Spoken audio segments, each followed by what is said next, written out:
Welcome back everyone. Welcome to civil services study practice set number ये 4 है। ये test series UPPSC PCS के लिए चल रही है। 25 प्रश्न इसमें हैं। सारे के सारे प्रश्न हिस्ट्री के हैं, इंपॉर्टेंट है प्रश्न। और ये सीरीज आपको बेनिफिट देगी आरओ एआरओ एग्जाम के लिए भी जो होने वाला है। वैसे ये सीरीज पीसीएस के लिए है, 25 के लिए। तो अभी तक हमने 3 टेस्ट इसमें कवर कर लिए हैं। यह है टेस्ट नंबर 4। चलिए स्टार्ट करते हैं। क्वेश्चन नंबर बने यहाँ पर, निम्नलिखित कथनों पर विचार करेंगे। 2 कथन है, कौन सा इसमें सही होगा। बाल गंगाधर तिलक के नेतृत्व में 1928 में बारदौली सत्याग्रह किया गया था। यह करों में की गई अनुचित वृद्धि के खिलाफ बारदौली के किसानों की आज़ादी के संबंध में किया गया था। यह मतलब बारदौली सत्याग्रह की बात हो रही है। एग्जाम्स में कई बार प्रश्न बने हैं बारदौली सत्याग्रह पे। पहला वाला गलत है, क्योंकि बाल गंगाधर तिलक नहीं बल्कि सरदार पटेल के नेतृत्व में, सरदार वल्लभ भाई पटेल के नेतृत्व में 1928 में बारदौली सत्याग्रह किया गया था। और बारदौली सत्याग्रह करों में की गई अनुचित वृद्धि के खिलाफ बारदौली के किसानों की आज़ादी के संबंध में किया गया था। दूसरा वाला यहाँ पर सही है, तो केवल बी है इसका आंसर। जहाँ जहाँ एक है उसको हटा दीजिए।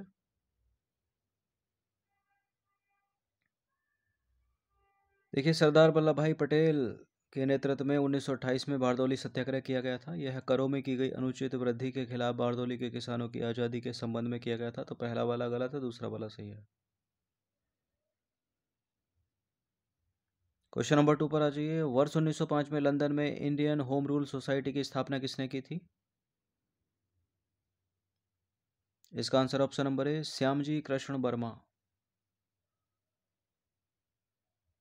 श्यामजी कृष्ण वर्मा ने 1905 में लंदन में भारतीय छात्रों के लिए एक केंद्र के रूप में Indian home rule society India house शुरू की थी। साथ ही उन्होंने भारतीय कट्टरपंथी युवाओं को एकजुट करने के लिए एक छात्रवृत्ति योजना की शुरुआत की तथा द इंडियन सोशियोलॉजिस्ट पत्रिका भी निकाली। सावरकर और हरदयाल जैसे क्रांतिकारी इंडिया हाउस के सदस्य थे। हरदयाल मतलब लाला हरदयाल।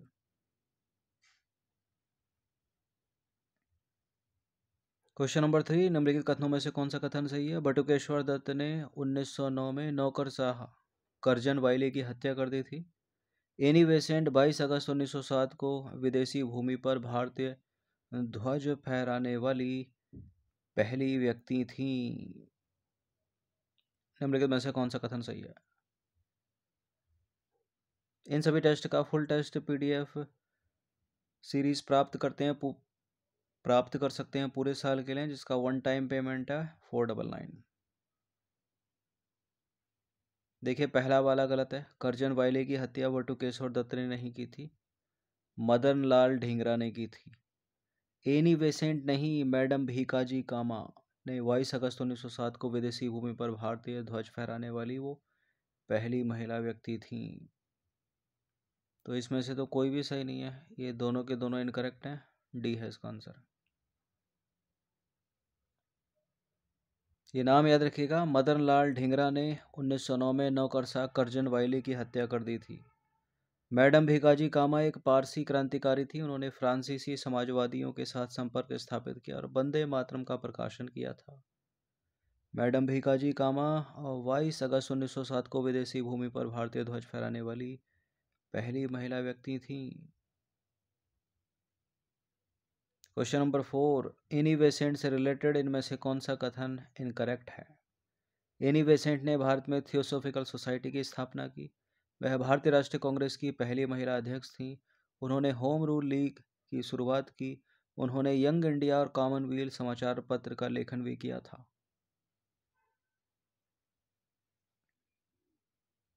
देखिए, सब कुछ ठीक लग रहा है, लेकिन एक शब्द की वजह से, एक वर्ड की वजह से वो पूरा स्टेटमेंट गलत हो जाता है। और वो कौन सा है, ये यंग इंडिया पत्रिका जो थी वो गांधी जी से रिलेटेड है। यहाँ न्यू इंडिया होना चाहिए, न्यू इंडिया और कॉमनवेल्थ। ठीक है, तो ये वाला गलत है। पहला, दूसरा और तीसरा सही है। एनी बेसेंट ने भारत में थियोसॉफिकल सोसाइटी की स्थापना की और होम रूल लीग की शुरुआत की। वो भारतीय राष्ट्रीय कांग्रेस की पहली महिला अध्यक्ष थी। ठीक है, और पहली भारतीय महिला पूछ ले तो सरोजनी नायडू, और पहली महिला पूछ ले तो एनी बेसेंट। उन्होंने 1917 में कलकत्ता के कांग्रेस के कलकत्ता अधिवेशन सत्र की अध्यक्षता की थी। उन्होंने न्यू इंडिया और कॉमनवेल्थ समाचार पत्र का लेखन भी किया था। यंग इंडिया पर आ जाइए। यंग इंडिया एक अंग्रेजी साप्ताहिक पत्रिका थी जिसे महात्मा गांधी ने, किसने, महात्मा गांधी ने 1909 से 1931 तक प्रकाशित किया था। वो कंफ्यूजिंग पेयर्स वाले स्टेटमेंट होते हैं, इसके पढ़ते ही मत चला ही जाएगा, ठहरना भी है थोड़ा। ठीक है, कि न्यू इंडिया की बात हो रही है या फिर यंग इंडिया की। गदर पार्टी से रिलेटेड निम्नलिखित में से कौन सा कथन इनकरेक्ट है? गदर पार्टी एक क्रांतिकारी समूह था जिसका गठन साप्ताहिक समाचार पत्र गदर के नाम पर किया गया था। इसका मुख्यालय वैंकूवर में था। गदर पार्टी के संस्थापक अध्यक्ष सोहन सिंह भकना थे और इसका गठन नवंबर 1913 में किया गया था। गदर पार्टी का गठन 1 नवंबर 1913 को किया गया था। ठीक है, संस्थापक अध्यक्ष सोहन सिंह भकना, ये नाम याद रखिएगा, ये भी ठीक है। मुख्यालय सैन फ्रांसिस्को में था, इसका गलत है दूसरा वाला स्टेटमेंट। एक क्रांतिकारी समूह था जिसका गठन साप्ताहिक समाचार पत्र गदर के नाम पर किया गया था। तो इनकरेक्ट अपने को ढूंढना है, दूसरा वाला इनकरेक्ट है।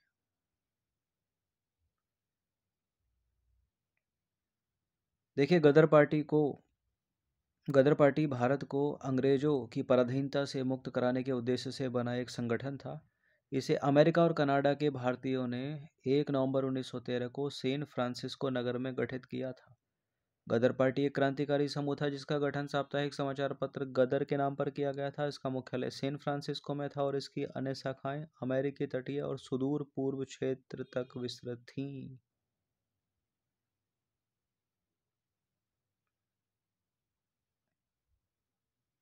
क्वेश्चन नंबर 6 पर आ जाइए। किस चार्टर अधिनियम द्वारा बंगाल, मद्रास, बॉम्बे और अन्य सभी क्षेत्रों को गवर्नर जनरल के पूर्ण नियंत्रण में दे दिया? 4 चार्टर हुए, चारों इंपॉर्टेंट हैं, प्रश्न बनते हैं इन पे। एक एक चार्टर के बीच में 20-20 वर्ष का गैप है। पहला चार्टर 1793 का, दूसरा 1813 का, तीसरा 1833 का और चौथा 1853 का। इसका आंसर है ऑप्शन नंबर बी, 1833 का चार्टर। ऑप्शन नंबर सी, 1833 का चार्टर, यानी तीसरा चार्टर। वर्ष 1833 के चार्टर एक्ट या अधिनियम द्वारा बंगाल, मद्रास, बॉम्बे और अन्य सभी क्षेत्रों को गवर्नर जनरल के पूर्ण नियंत्रण में दे दिया था। क्वेश्चन नंबर 7 पर आ जाइए। कारावास में डाले जाने वाले पहले भारतीय पत्रकार कौन थे? कौन थे? Surendra Nath Banerjee. Option number B. Surendra Nath Banerjee कारावास में डाले जाने वाले पहले भारतीय पत्रकार थे। इसका कारण था कि एक संपादकीय में सुरेंद्र नाथ बनर्जी ने बंगालियों की धार्मिक भावनाओं के प्रति असंवेदनशील होने के लिए आक्रोशित तरीके से कलकत्ता उच्च न्यायालय के एक न्यायाधीश की आलोचना की थी। ठीक है, पॉलिटी में तो आपने पढ़ा ही होगा, हाई कोर्ट हो या सुप्रीम कोर्ट हो, अपनी अवमानना के लिए किसी व्यक्ति को दंडित करने का अधिकार है उसे, तब से चला रहा आज तक है। क्वेश्चन नंबर 8 पर आ जाइए। बुर्ज होम पुरातत्व स्थल से नवपाषाण युग के अस्थि निर्मित औजारों की जानकारी मिलती है। यह स्थल कहाँ स्थित है? यह है जम्मू कश्मीर में। ऑप्शन नंबर सी है। बुर्ज होम पुरातत्व स्थल जम्मू कश्मीर में स्थित है। यहाँ से नवपाषाण युग के अस्थि निर्मित औजारों की जानकारी मिलती है। सबसे प्रभावी उपकरणों में शिकार करने एवं पेड़ों की कटाई करने के लिए चमकदार पॉलिश की गई कुल्हाड़ियाँ पाई गई हैं। वेदों के संदर्भ में निम्नलिखित में से कौन सा कथन सही है? चारों वेदों में सबसे छोटा वेद ऋग्वेद है। सामवेद सबसे बड़ा वेद है जिसमें 10 मंडल और 1028 सूक्त हैं। देखिए, चारों वेदों में सबसे छोटा छोटा वेद सामवेद है, सबसे बड़ा वेद है ऋग्वेद। तो दोनों के दोनों इनकरेक्ट है यहाँ पर, सही कोई है ही नहीं, तो इसका आंसर हो जाएगा ऑप्शन नंबर डी, उपरोक्त में से कोई नहीं। चारों वेदों में सबसे छोटा वेद सामवेद। इसमें ऋग्वेद की संहिता से कई श्लोक लिए गए हैं। सामवेद का संकलन विशेष रूप से अनुष्ठान संबंधी अनुप्रयोगों के लिए किया गया है, क्योंकि इसके सभी छंद सोम यज्ञ कार्यों तथा उससे उद्धत अनुष्ठानों में पाठ किए जाने हेतु हैं। 10 मंडल और 1028 सूक्त के साथ सबसे बड़ा वेद है ऋग्वेद। दोनों के दोनों इनकरेक्ट हैं। किस पाषाण युग के लोगों की चित्रकला में सबसे अधिक रुचि थी? पुरा पाषाण काल, मध्य पाषाण काल, नवपाषाण काल, उपरोक्त में से कोई नहीं। इसका आंसर है मध्य पाषाण काल, ऑप्शन नंबर सी। देखिए, मध्य भारत की विंध्य पहाड़ियों में पाए गए शैल चित्रों से स्पष्ट है कि मध्य पाषाण काल के लोगों का कला का विशेष लगाव था। मध्य पाषाण काल के शैल चित्र मध्य प्रदेश के आदमगढ़ तथा भीमबेटका एवं उत्तर प्रदेश के प्रतापगढ़ और मिर्जापुर में पाई जाती हैं या पाए जाते हैं। तो बी करेक्ट है।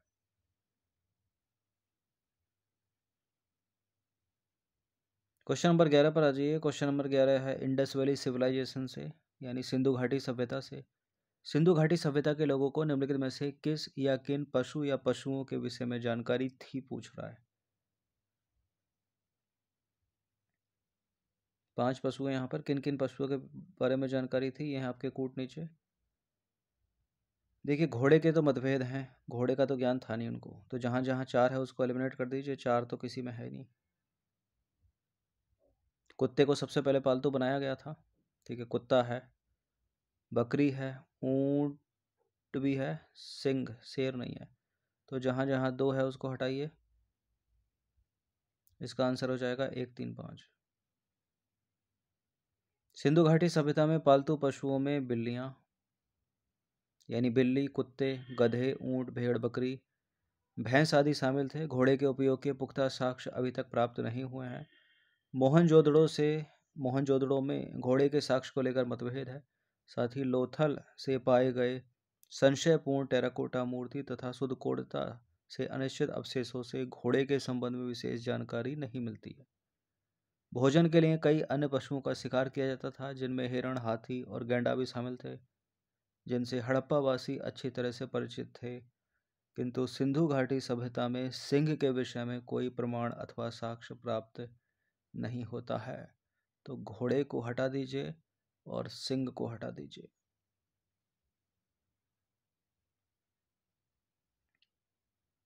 ये नंबर है, इस पर कॉल या व्हाट्सएप करके आप फुल टेस्ट सीरीज प्राप्त कर सकते हो पूरे साल के लिए। 12वां प्रश्न है, सिंधु घाटी सभ्यता के विस्तार के संबंध में निम्नलिखित में से कौन सा युग्म सही सुमेलित नहीं है? सबसे पूर्वी स्थल, सबसे पश्चिमी स्थल, सबसे उत्तरी स्थल, सबसे दक्षिणी स्थल। प्रश्न अच्छा है ये भी। सिंधु घाटी सभ्यता का सबसे पूर्वी स्थल है आलमगीरपुर, उत्तर प्रदेश का। सबसे पश्चिमी है, यहाँ लिखा है सुरकोटदा, ये गलत है, ठीक है। सबसे उत्तरी स्थल है मांडा, ये ठीक है। सबसे दक्षिणी स्थल है दैमाबाद, ये भी करेक्ट है। तो इनकरेक्ट कौन सा हो गया यहाँ पर? सबसे पश्चिमी स्थल सुदकोटदा नहीं है। कौन सा है फिर? सुदका गेंडोर, ठीक है। सिंधु घाटी सभ्यता के स्थल, सबसे पूर्वी स्थल आलमगीरपुर, उत्तर प्रदेश का। सबसे पश्चिमी स्थल है सुदका गेंडोर, पाक ईरान सीमा पर स्थित है ये। सबसे उत्तरी मांडा, जम्मू कश्मीर। सबसे दक्षिणी दैमाबाद, महाराष्ट्र। तो सी आंसर सही हो जाएगा, ठीक है। सुरकोटदा नहीं है, बल्कि सुदका गेंडोर। 13वां प्रश्न है, निम्नलिखित रचनाओं को उनके लेखकों के साथ सही सुमेलित कीजिए। यह रचनाएं, यह रचनाकार। तोलकाप्यम, शिल्पाधिकारम, मणिमेखलय, अमुक्तमाल्याद। सारी इंपॉर्टेंट एग्जाम्स में प्रश्न बनते रहते हैं, सबसे ज़्यादा प्रश्न बने इस पर, यूपीएससी के फेवरेट हैं तोलकाप्यम, शिल्पाधिकारम, ठीक है। जिस ये सीरीज स्टेट पीसीएस के लिए चलिए, अगर यूपीएससी बोला तो यूपीएससी के लिए ही बोला गया है। अमुक्तमाल्याद कृष्णदेव राय की रचना है। मणिमेखलय शीतले सतनार की रचना है। शिल्पाधिकारम इलंगो आदिगल की रचना है। तोल काप्यम तोल काप्यार की रचना है। तो ए का हो गया 2, बी का हो गया 1, सी का हो गया 3 और डी का हो गया 4। तो सी है इसका आंसर।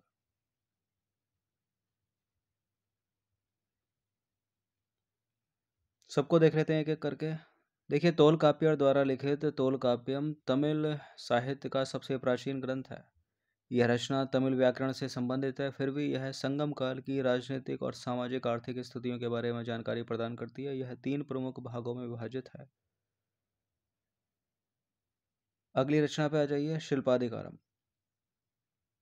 इलंगो आदिगल की रचना का नाम क्या है? शिल्पाधिकारम। यह एक व्यापारी कोवलन की कहानी है जिसमें वह अपनी कुलीन पत्नी कन्नंगी की उपेक्षा करके कावेरी पट्टनम की माधवी नामक वैश्या से प्रेम करने लगता है।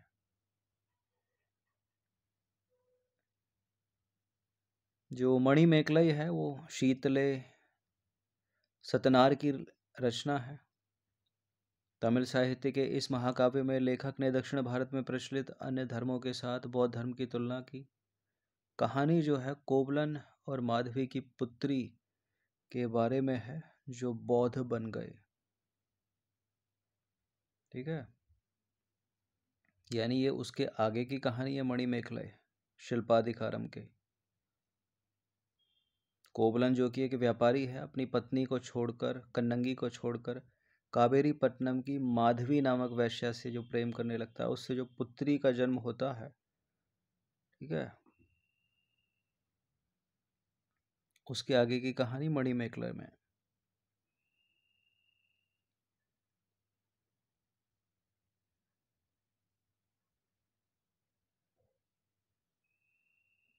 ठीक है, माधवी की पुत्री के बारे में है जो बौद्ध बन गए। अमुक्तमाल्याद पर आ जाइए। कृष्णदेव राय की रचना है। अमुक्तमाल्याद तेलुगु भाषा में लिखी गई। कृष्णदेव राय ने संस्कृत में जामवंती कल्याणम भी लिखी है, ये भी याद रखिएगा। क्वेश्चन नंबर 14 पर आ जाइए। निम्नलिखित को सुमेलित करेंगे। क्या है निम्नलिखित? गुप्तकालीन प्रशासन के महत्वपूर्ण अधिकारी एवं उनसे संबंधित विभाग। यह है विभाग। दान विभाग का प्रधान कौन है? न्यायाधीश, सेनापति, पुलिस विभाग का सर्वोच्च अधिकारी। देखिए, गुप्तकालीन प्रशासन में अग्रहारिक जो कहा जाता था वो कहा जाता था दान विभाग के प्रधान को। दंडपाशिक था पुलिस विभाग का सर्वोच्च अधिकारी। महाबलाधिकृत था सेनापति और महादंड नायक था न्यायाधीश। तो ए का हो गया 3 और बी का हो गया 4। ए का हो गया 3, बी का हो गया 4। ये तो एक से एलिमिनेट हो गया, डी है इसका आंसर।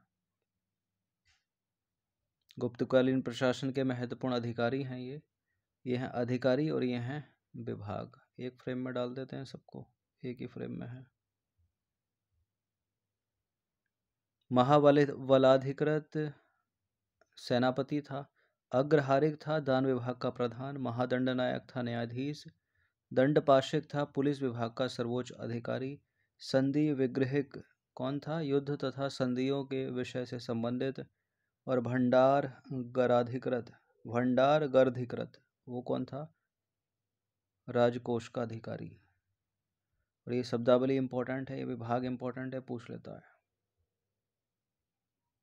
क्वेश्चन नंबर 15 पर आ जाइए। निम्नलिखित कथनों पर विचार करेंगे और इन दोनों में से कौन सा कथन सही हो गया? सही होगा। बौद्ध लेखकों के अनुसार अजातशत्रु का उत्तराधिकारी उसका पुत्र बिंदुसार था। पाटलिपुत्र में किले का निर्माण उदयन ने करवाया था।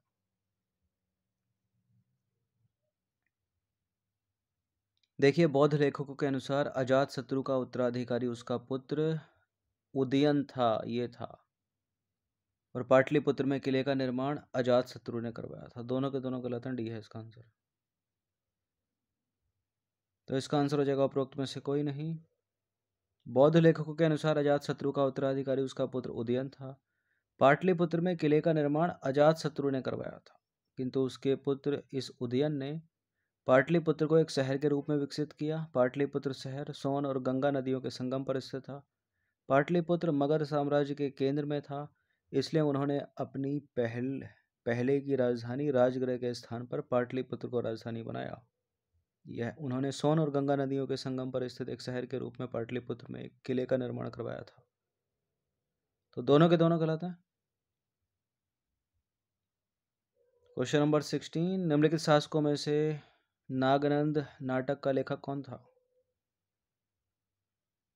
नागानंद, प्रियदर्शिका और रत्नावली, ये लिखे हैं हर्षवर्धन ने। Option number C. और हर्षचरित पूछ ले तो उसका उत्तर है बाघभट्ट। सम्राट हर्षवर्धन स्वयं ने 3 नाटक लिखे, रत्नावली, प्रियदर्शिका और नागानंद। इंपॉर्टेंट है, याद रखिएगा। क्वेश्चन नंबर 17 पर आ जाइए। निम्नलिखित कथनों में से कौन सा अमोघ वर्ष प्रथम से संबंधित नहीं है, के संबंध में सही नहीं है? अमोघ वर्ष प्रथम राष्ट्रकूट राजवंश से संबंधित था। उसकी कृति कन्नड़ भाषा में रचित कविराज मार्ग है। वह शैव मत का अनुयायी था और उसने मालखेड़ नगर में राष्ट्रकूट राजधानी का निर्माण करवाया था। देखिए, वो जैन धर्म का अनुयायी था। यहाँ पर ये सी ही गलत है, ए सही है, बी सही है, डी सही है। अमोघ वर्ष प्रथम राष्ट्रकूट राजवंश से संबंधित थे। उन्होंने 64 वर्ष की दीर्घ अवधि तक शासन किया। मालवा और गंगावाड़ी उनके नियंत्रण से बाहर हो गया था। उनके शासनकाल का सबसे लोकप्रिय तत्व सांस्कृतिक विकास है। वह जैन धर्म के अनुयायी थे। ठीक है। उनके मुख्य उपासक जिनसेन थे। वह एक साहित्य के संरक्षक भी थे। कन्नड़ भाषा की प्रसिद्ध कृति कविराज मार्ग की रचना उन्होंने की थी। उन्होंने राष्ट्रकूट राजधानी मालखेड़ अथवा मान्याखेड़ा शहर का निर्माण भी करवाया था। 18वां प्रश्न है, निम्नलिखित कथनों पर विचार करेंगे। 3-3 कथन है, कौन सा इसमें सही होगा? तंजौर में बृहदेश्वर मंदिर का निर्माण राजेंद्र प्रथम ने करवाया था। चोल राजवंश में कला और वास्तुकला की द्रविड़ शैली अपने उत्कर्ष पर थी। चोल राजवंश में गंगेकोंड चोलपुरम के शिव मंदिर का निर्माण राजा प्रथम ने करवाया था। अंडरलाइन मारते हैं यहाँ पर। कुत्तों को क्या हो गया, पागल हो गए क्या? देखिए, तंजौर में बृहदेश्वर मंदिर का निर्माण करवाया था राजा प्रथम ने। गलत है पहला स्टेटमेंट।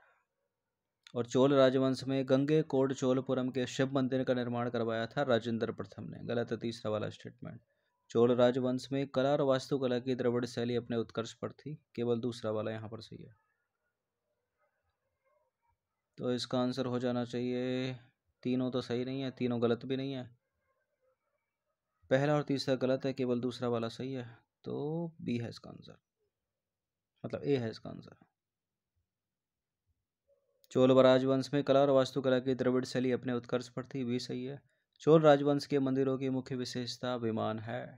राजा प्रथम द्वारा निर्मित तंजौर का बृहदेश्वर मंदिर दक्षिण भारतीय कला और वास्तुकला का उत्कृष्ट नमूना है। चोल राजवंश में राजेंद्र प्रथम द्वारा निर्मित गंगेकोंड चोलपुरम के शिव मंदिर का निर्माण इतिहास में महत्वपूर्ण स्थान रखता है। ठीक है, क्लियर हो गया। तंजौर के बृहदेश्वर मंदिर का निर्माण राजा प्रथम और गंगेकोंड चोलपुरम के शिव मंदिर का निर्माण राजेंद्र प्रथम। ठीक है।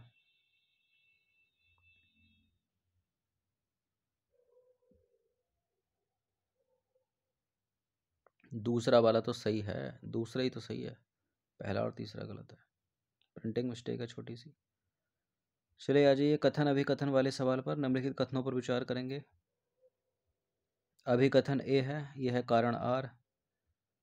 यह इसकी व्याख्या करेगा तो आंसर बी होगा, व्याख्या नहीं करेगा तो आंसर ए होगा। इन दोनों में से कोई सही गलत होगा तो आंसर सी और डी में से दिया जाएगा। ऋग्वैदिक आर्य वृद्धजनों की एक परिषद द्वारा शासित होते थे, जिन्हें सभा और समिति के नाम से जाना जाता था। कारण क्या है इसका? सभा के प्रधान को सभापति कहा जाता था। सबसे लोकप्रिय सभा को समिति कहते थे और इसमें आम लोग शामिल थे।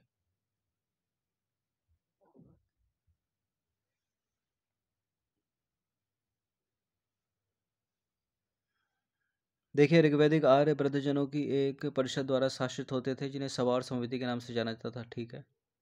सभा के प्रधान को सभापति कहा जाता था। सबसे लोकप्रिय सभा को समिति कहते थे और समिति में आम लोग शामिल थे। ये भी सही है।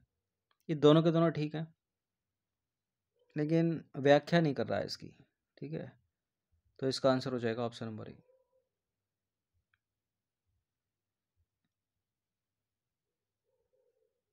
देखिए, ऋग्वैदिक आर्य वृद्धजनों की एक परिषद द्वारा शासित होते थे, जिन्हें सभा और समिति के नाम से जाना जाता था। यह सभा बुजुर्गों की एक चुनिंदा संस्था थी तथा राजा को प्रशासन संबंधी सलाह देती थी। यह कानूनी न्यायालय के रूप में भी कार्य करता था और आपराधिक मामलों की सुनवाई करता था।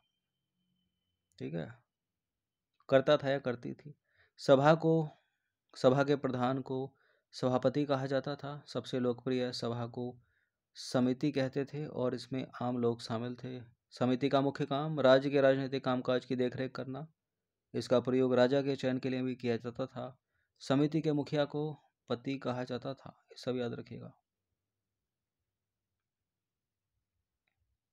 एक और कथन कारण वाला सवाल है। निम्नलिखित कथनों पर विचार करेंगे। अभिकथन ए और कारण आर।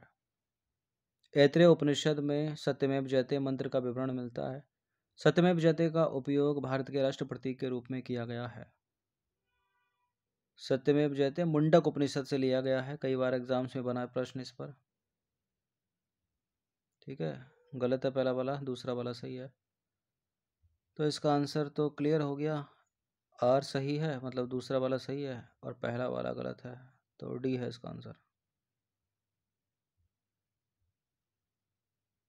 देखिए, मुंडक उपनिषद में सत्यमेव जयते मंत्र का विवरण मिलता है। सत्यमेव जयते यानी सत्य की ही जीत होती है, जिसका उपयोग भारत के राष्ट्र प्रतीक के रूप में किया गया है। सत्यमेव जयते। क्वेश्चन नंबर 21 पर आ जाइए। निम्नलिखित में से किस मौर्य सम्राट को अमित्रघात कहा जाता था? बिंदुसार। बिंदुसार 297 से 273 ईसा पूर्व मौर्य सम्राट था। वो यूनानी लेखक उसे अमित्रोचेट्स कहकर संबोधित करते हैं। अमित्रोचेट्स यानी शत्रुओं का नाश करने वाला, जबकि पतंजलि के महाभाष्य में उसे अमित्रघात कहा गया है, यानी शत्रुओं का हत्यारा। तो भी करेक्ट हो गया। उसने दो समुद्रों के बीच की भूमि यानी अरब सागर और बंगाल की खाड़ी पर विजय प्राप्त की। क्वेश्चन नंबर 22 पर आ जाइए। मिलिंद पन्हो राजा मिलिंद और किसके बीच एक दार्शनिक वाद विवाद है? नागसेन के बीच में। बढ़िया प्रश्न है, पीसीएस एग्जाम में कई बार पूछा गया। देखिए, बौद्ध ग्रंथ है मिलिंद पन्हो राजा मिलिंद और नागसेन के बीच एक दार्शनिक वाद विवाद है। अकबर द्वारा फतेहपुर सीकरी में निर्मित किस इमारत में बौद्ध स्थापत्य कला का अनुसरण किया गया था? शेख सलीम चिश्ती का मकबरा, पंचमहल, बुलंद दरवाजा, तुर्की सुल्ताना का महल। अकबर द्वारा फतेहपुर सीकरी में निर्मित किस इमारत में बौद्ध स्थापत्य कला का अनुसरण किया गया था? पंचमहल। सी है इसका आंसर। अकबर द्वारा फतेहपुर सीकरी में बनाया गया महल जो बौद्ध वास्तुकला का अनुसरण करता है, पंचमहल है। पंचमहल इसे 5 मंजिला महल के रूप में भी जाना जाता है। इसमें बौद्ध मंदिर डिजाइन के अनुरूप वास्तुशिल्प तत्व हैं, खासकर इसके स्तंभ संरचना और खुले लेआउट में। फतेहपुर सीकरी को यूनेस्को वर्ल्ड हेरिटेज स्थल के रूप में मान्यता प्राप्त है, जो इसके ऐतिहासिक और वास्तुशिल्प महत्व को दर्शाता है। क्वेश्चन नंबर 24 पर आ जाइए। निम्नलिखित में से किस सूफी संप्रदाय का प्रसार मुख्यतः सिंध, मुल्तान और पंजाब तक सीमित था? कादिरी, नक्शबंदी, सुहरावर्दी, चिश्ती। इसका answer option number C, Suhrawardi. Sindh, Multan और पंजाब तक सीमित रहने वाला सूफी संप्रदाय सुहरावर्दी संप्रदाय था, जिसकी स्थापना बहाउद्दीन जकारिया ने की थी। कादरी संप्रदाय की स्थापना शेख अब्दुल कादिर गिलानी ने बगदाद इराक में की थी। नक्शबंदी संप्रदाय अपनी उत्पत्ति ख्वाजा याकूब यूसुफ अल हमदानी से जोड़ता है और बाद में बहाउद्दीन नक्शबंद द्वारा संगठित किया गया था। चिश्ती संप्रदाय की बात करें तो 12वीं शताब्दी में ख्वाजा मोइनुद्दीन चिश्ती का नाम याद रखिएगा द्वारा स्थापित चिश्ती संप्रदाय भारत में सबसे लोकप्रिय सूफी संप्रदायों में से एक है। कई बार एग्जाम्स में प्रश्न बने इस पर। 25वां प्रश्न, अंतिम प्रश्न है। प्रसिद्ध चित्रकार मोहम्मद शाह जयपुर के किस महाराजा का दरबारी चित्रकार था? मोहम्मद शाह। सवाई जयसिंह, सवाई जगत सिंह, सवाई प्रताप सिंह, सवाई राम सिंह द्वितीय। इसका answer option number D, Sawai Jai Singh. प्रसिद्ध कलाकार मोहम्मद शाह जयपुर के महाराजा सवाई जयसिंह द्वितीय के दरबारी कलाकार यानी चित्रकार थे। महाराजा सवाई जयसिंह द्वितीय जयपुर के संस्थापक थे। उन्होंने 1688 से 1743 तक शासन किया। उनके शासनकाल ने कलाओं के लिए एक महत्वपूर्ण अवधि को चिन्हित किया, विशेष रूप से जयपुर चित्रकला शैली में। तो हिस्ट्री के 25 प्रश्न इंपॉर्टेंट थे, इनकी प्रैक्टिस कर लीजिएगा 1 से 2 बार। ये नंबर इस पर कॉल या व्हाट्सअप करके आप नई वाली सीरीज से जुड़ सकते हैं। धन्यवाद।